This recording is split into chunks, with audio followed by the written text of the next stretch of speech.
Bluff Point in Groton, Connecticut is located along Fisher's Island Sound. It is one of only two undeveloped sections of the coastline in the entire state. The park is mainly used for just walking, biking, boating, fishing, shellfishing. Gotta get a permit for that. But there's some special things on the property also, and you'll see as we walk. Bluff Point has a 3.6 mile loop trail that runs around the entire park.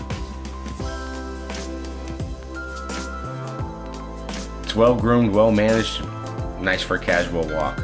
But the best part about Bluff Point is there's these little offshoots everywhere that'll lead down to a beach, a cove. It's a really pretty landscape. You've got awesome views of Ledge Lighthouse. We've also got good views of Groton Point. There's lots of cliffs and coastline to walk on.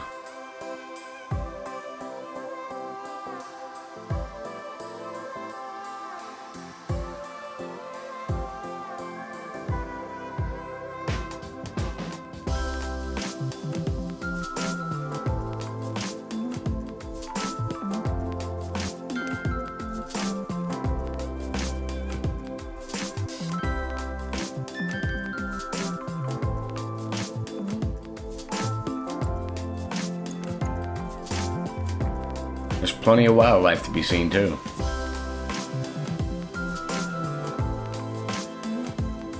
One of the sights along your trek is Sunset Rock. Sunset Rock got its name because you had commanding views of a beautiful sunset when the area used to be covered in cottages.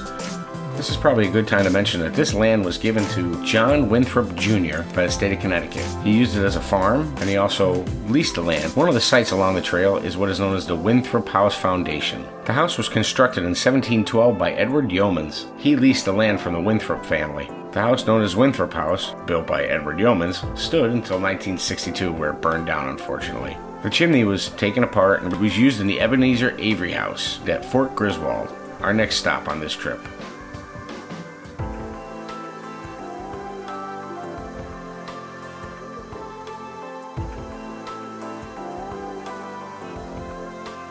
The entire state park is loaded with stone walls. If you're a stone wall lover, you're going to love this place. There's a lot of history at Bluff Point State Park. I'll leave some links to some information below. Definitely get out here and check this one out. If you're just looking for a nice casual walk, you want to enjoy the beach, this is a place to check it out. Definitely some unspoiled coastline.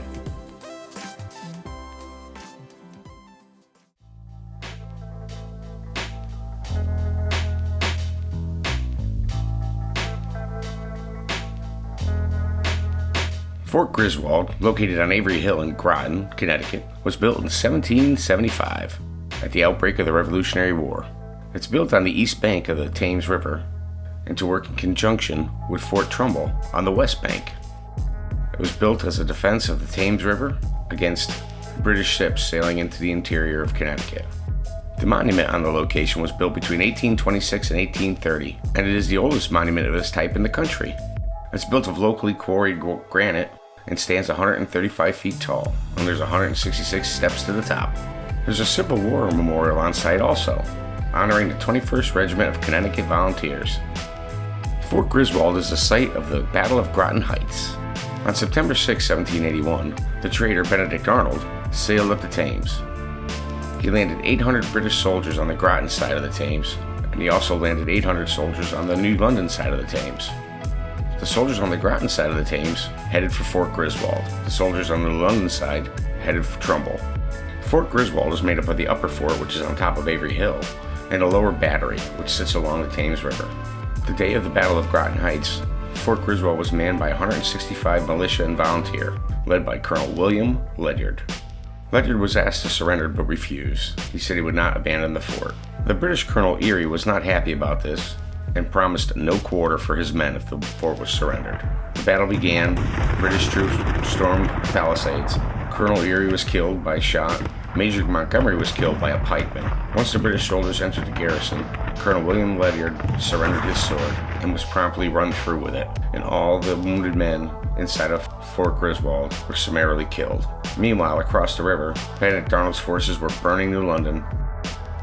The British forces did not stay in New London and Groton very long, but by the time they were gone, New London was burnt to the ground, Fort Griswold and Fort Trumbull had been lost, and many American soldiers had been killed. Benedict Arnold reported his losses at 51 dead and 162 wounded. But September 6, 1781 will ever be known as the Fort Griswold Massacre. This is a very cool earthen fort, and you can see this trench line that runs all the way up to the fort. This would have been your last resort in a battle to leave the battery and head for the relative safety of the fort. Once inside the fort, there's no guarantee of your safety once they start storming the Palisades. This is a really great state park, and it gives you an idea of what the men had to live in during the Revolutionary War. And it stands in stark contrast to the huge granite structure of Trumbull just across the river. If you're into war history, you're definitely going to want to check out Fort Griswold.